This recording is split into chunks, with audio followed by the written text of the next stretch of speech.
Hello students, myself Mazmina Begum, and today we are going to start with our first online class on political science. I hope all of you are fine. So, the chapter that we are going to discuss today is the second chapter of your book, that is International Organizations. And we are basically going to discuss about United Nations organizations. So the now thing is that what is United Nations organizations? United Nations Organization is an intergovernmental organization that was formed on 24th of October 1945. Before going to the in-depth of the United Nations organizations, it is very essential for us to know about the history behind the formations of UNO. So, what was the reason behind the formation of UNO? Okay? So in century ago, when there was no UNO, in such situations, the armed conflicts, there were also armed conflicts, and the victims of the armed conflicts were secured and protected through different international treaty organizations. Okay, so different international treaty organizations were there to protect and secure the victims of armed conflicts. But those were temporary in nature. Okay. One of the example that can be cited here is International Committees of the Red Cross. But later on what happened? In the year 1914, due to a political assassination in Sarajevo, it ultimately led to the outbreak of the First World War. So the First World War took place in 1914 and it continued up till 1918. Okay, so we all know what happens when there is a war. Okay, again, when there is world war, yes, we all can imagine the situation. So there was a lot of destructions, a lot of devastations when there was the outbreak of the First World War, and it created a lot of turmoil among the different nations, different states of the world. So everyone was in need of an international organizations, permanent international organizations, so that it can stop the First World War, or it can bring us solutions to the end of the First World War. As a result of which, the US President, that is former US President Woodrow Wilson, he, through his 14-point proposal, put forwarded the proposal to have a League of Nations for the whole nation, for the whole world.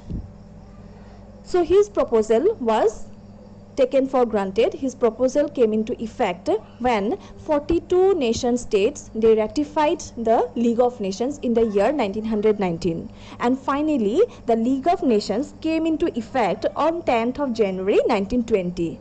Okay, so on 10th of January 1920, a full-fledged international organization, that is League of Nations, it came into effect. But there was the failure of the League due to various situations. There was the failure of the League of Nations because it failed to fulfill the basic minimum requirements of all the member states. It failed to protect the rights of different member states. Okay? So as a result of which, there was also the outbreak of the Second World War. Okay? So there was internal squabbles, internal conflicts among the different member states, which was failed to be stopped by the League of Nations, and this ultimately led to the outbreak of the Second World War. So the Second World War took place in the year 1939 and it continued up till 1945. Okay, so we all know what can be the impact of the Second World War, right? So Second World War was much more dangerous, much more devastating, much more destructive than the First World War. Okay? As a result of which, there was again the immediate necessity for the coming of an international organizations. Okay? There was immediate need of an international organizations which can settle all the disputes and which can prevent the world from the world wars. As a result of which, what happened? The United Nations organization was formed. So this is about the history of United Nations organizations, and ultimately on 24th of October 1945, the United Nations organizations came into being. So on 24th October, the UN Day is celebrated all over the world, right? Now let us know about the international organization, that is the United Nations organizations in depth.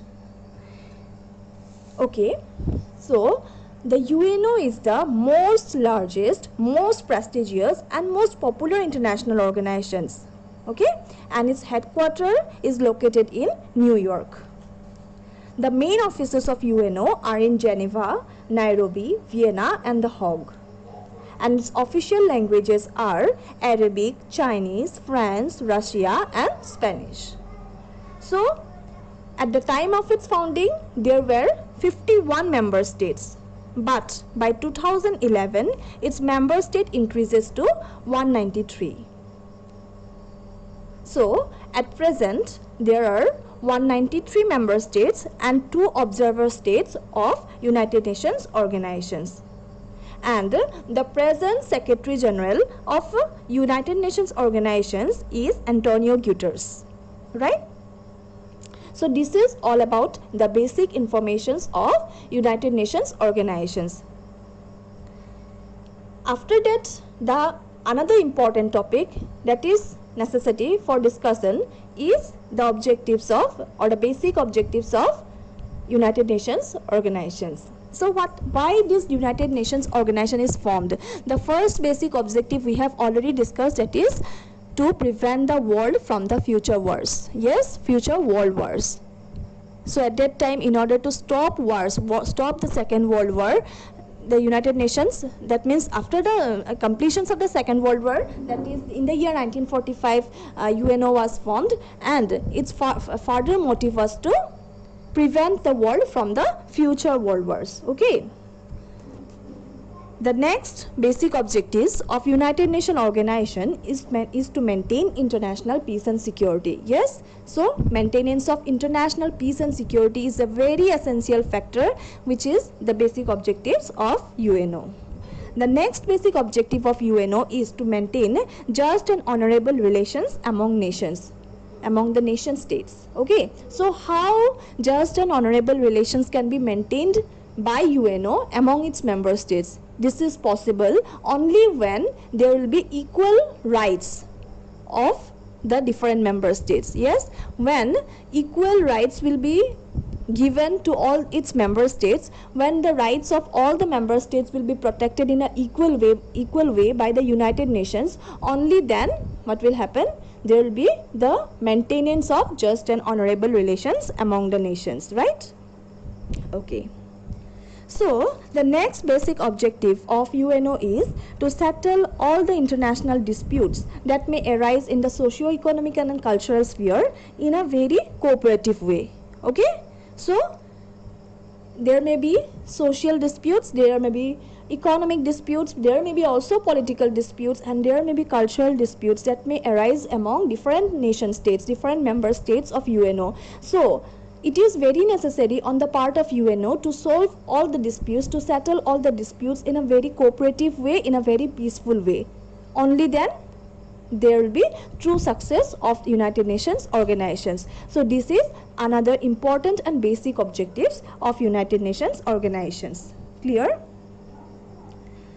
Okay, so the next important objectives of United Nations organization is to ensure the fundamental rights and human rights of the citizens of different countries. Yes, as we all know the importance of fundamental rights and human rights. Yes, so the fundamental rights of our country we have already discussed in our previous classes, isn't it? And we also know about the human rights. Human rights are the basic rights of human beings, isn't it? So in the absence of these fundamental rights and human rights, there will be a threat to the lives of human beings, right? As a result of which, the United Nations organizations had its basic objectives, has its basic motto to protect the fundamental rights and the human rights of all the citizens of different member states of United Nations organizations. So this is all about the basic objectives of UNO. Okay? So now we will discuss about the principles of UNO. The first principle of UNO is that the UNO would be established on the principle of equal sovereignty of all member states. So it means that the United Nations organizations will work for the protections of the sovereignty of all its member states. There will be equal protection of sovereignty of all the member states of UNO. So on that principle, UNO will perform its work. Okay? The next important principle of UNO is that all the member states would have to perform its duties and responsibilities by obeying the rules as mentioned in the UN Charter. So, another basic principle which UNO adopted was that its member states should perform its duties and responsibilities. Yes? And it is very necessary on the part of its member states to respect the UN Charter. Yes? So to maintain all the international treaties and agreements, to show respect towards all the international laws, all the international norms, all the international rules, regulations, treaties and agreement is very, very essential on the part of the member states of United Nations organizations. So that is why another basic principle that UNO has given importance is that each and every member state should perform their duties and responsibilities properly, and this is possible only when they will follow the UN Charter. Yes, all the rules, regulations, norms that is mentioned in the UN Charter. Clear? Okay. So the third basic principle of United Nations organization is that all the member states of the UNO would have to settle all the disputes peacefully and without affecting international peace, security and justice. Yes? So what does it implies? It means that all the international disputes, all the problems that may arise among different nations should be settled in a very cooperative way, in a very peaceful way. So here we can also cite one example of our country, that is India. So there were different wars that took place in India. One can be, you can say about the Indo-Chinese War of 1962, right? So there was also Indo-Pakistan War. So there was wars between India and Pakistan at different points of time. Okay. So in 1947 also there was a proxy war. After that in the year 1965 also there was a war between India and Pakistan.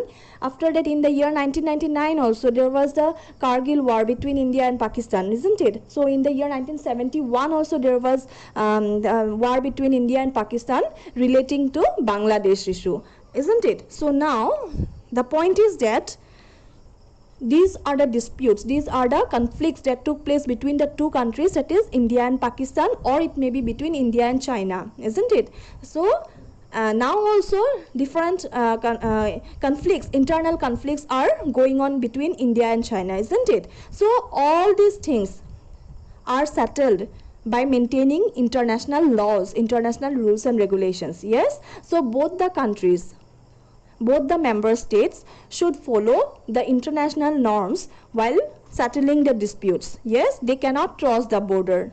Neither of the two nations can cross the border. That means they cannot go against the rules and regulations of UNO. Otherwise, they will have to face the punitive actions of UNO. That means they will have to get punishment. Yes? I think you have understood?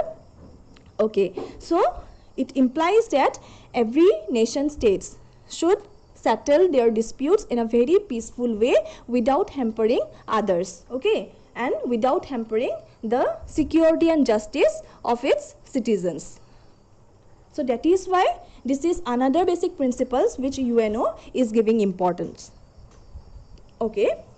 So the next one is, in the interest of maintaining cordial relations of all the member states, refrains from threat of use of force against any states. So what does this implies?